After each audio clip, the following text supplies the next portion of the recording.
ازيكم يا جماعة، عاملين ايه؟ اخباركم ايه؟ يا رب تكونوا بخير. مبروك نادي الزمالك اول صفقة.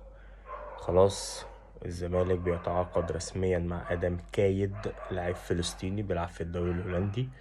الحمد لله الزمالك تعاقد معاه، والراجل جاي الاسبوع اللي جاي عشان يتم الاتفاق. بيلعب جناح ايسر. ادم كايد بيلعب جناح ايسر. صفقة كويسة، سنه صغير.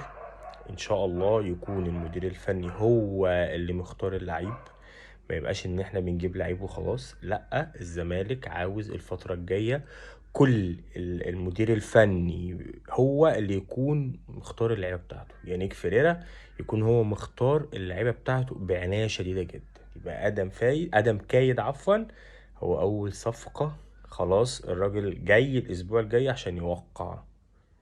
آدم كايد فلسطيني الجنسية، بيلعب في هولندا، بيلعب جناح أيسر، بيجود اللعب في مركز المهاجم. هيقدر إن هو يفيد الزمالك في الجزء الأمامي. تمام.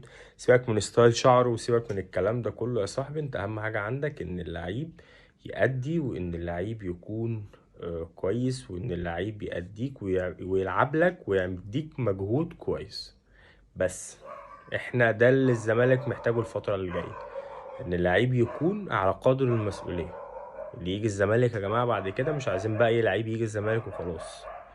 شكرا جدا ليكم، مبروك الزمالك ادم كايد اول صفقة للزمالك حاليا. شكرا.